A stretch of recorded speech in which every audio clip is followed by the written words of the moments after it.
Hi everybody, welcome to the Quick Take. My name is Bill and it has been a while. No, I didn't go into a sorrow coma because of Halloween Ends.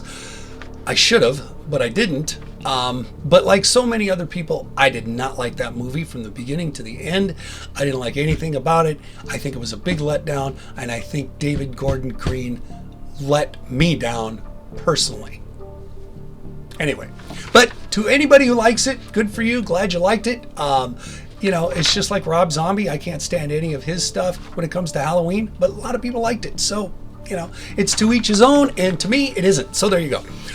But I do want to tell you what made the movie better for me was the novelization. The novelization made it better, and I'm going to tell you why.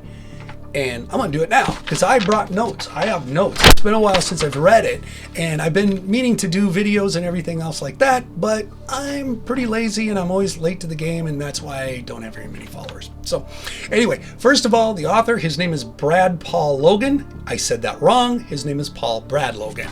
And he's got 3 names, so right there I kind of get a little hazy. But anyway, don't look for this book to be a masterpiece of written literature.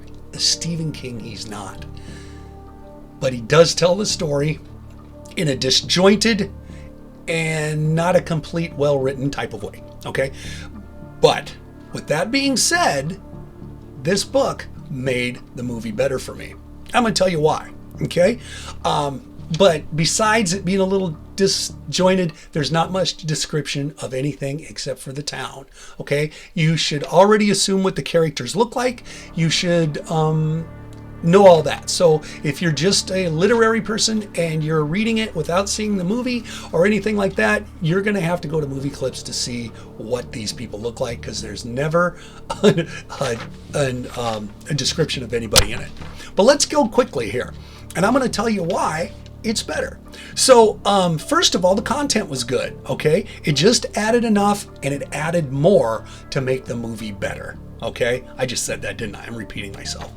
But there's quite a bit written about the town. First of all, there's a lot more about Haddonfield. They talk about Haddonfield, how it changed from the time of 2018 to the time now. They go into the Myers house a little bit more, even though it's been torn down. They try to make a park. That doesn't work, you know, or a memorial. That doesn't work. But there are scenes in the book at that location, and they mean something. So that's kind of cool.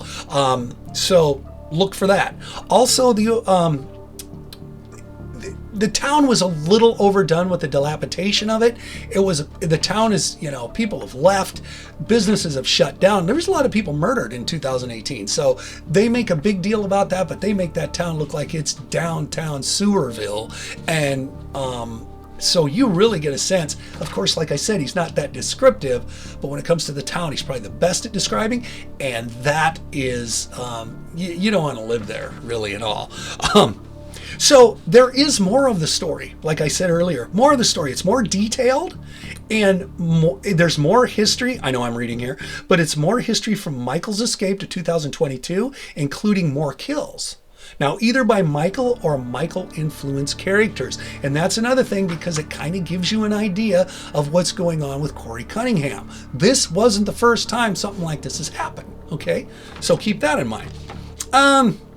There were old characters brought back, new ones added, and they all added to the plot and the storyline, okay? So think about it. There were, you'll find out who the hobo was. You will find out things that happened between 2018 to 2022, some kills, some other things that have happened outside of town. You find out how Michael escaped. You find out what he did after he escaped. You find out all sorts of stuff. And Michael was more active than the movie gives him credit for. And that alone, if that was put into this movie, it'd make the movie better. Just better. That simple. Okay. There was more story to Laurie, Allison, Hawkins, and Lindsay, just like the movie should have been. They added more dynamic to these characters. There was more arc. There was more interaction. Okay? The Hawkins and Lindsay just weren't some bit characters, which were ruined, to me, from Halloween Ends. So there you go with that.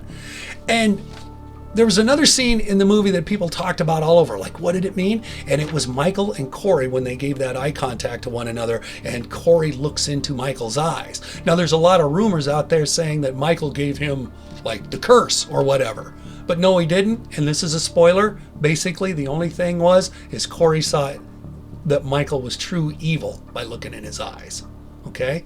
So, Corey might have been influenced by Michael, but it wasn't looking in his eyes directly that did that. It was a whole different thing. Okay? So read it and find out. There were a lot of scenes that matched up between the movie and the book, but they were extended in the book. Okay? So, some of that stuff that goes really quick and then it's done was extended. Okay? That's all the way to the band members and everything like that. There were also some new scenes added, and everything added in this book added to the plot and added to the story. Okay? So, that's that. And more indications of Michael feeding off fear, and that would have been from earlier in his life to now. Other characters that had similarities between Corey and Michael, a little bit of that, not a lot, but things, once again, adding to the plot line. There was a kill in the movie that in the book was not Corey, okay? There was a kill in the movie that was accredited to Corey that you see, but it wasn't. It was Michael. So, the scene between Laurie and Corey in the Allen house, remember when Laurie was on the rocking chair, or on the chair banging up against the windowsill, and he's sleeping, he wakes up with the bang, bang, bang, bang. That was predicated by a whole different circumstance that happened, and that little circumstance that happened prior to that gives you a little bit more character arc to Corey as well, and what he's going through. At the end of the story, it's not the same as the movie. It diverts from the movie a little bit. There's a scene between Laurie and Hawkins that when you're done with it, it's you kind of think a little different about how this is going to end and how it may proceed afterwards. I don't want to give anything away. I want people to read this book. It doesn't cost much, and if you can read simple Dick and Jane, you can probably understand this thing. But anyway, the ending is different too. Not the ending, a lot of that stuff with the Michael fight and showdown is all the same. But the very end of the movie is. I made some other notes from my phone here. Oh, there they are. And let me see what it was.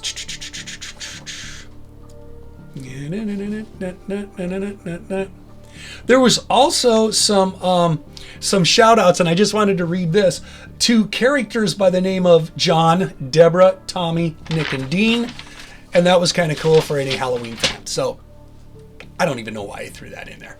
But anyway, that is kind of a synopsis, a really weak overview with no spoilers really, except for probably the biggest ones that I just gave away. But anyway, I don't think it was that bad. But I would say if you are a Halloween fan and you were disappointed by Halloween Ends, what I would suggest is read the book. I'm looking at this like it's the book. But read the book with the Halloween movie in mind. And not only will you be satisfied with what that movie is, remember, you got to use that as supplement, the book. You'll be actually pleasantly surprised. You guys all have a great day, and we'll see you soon.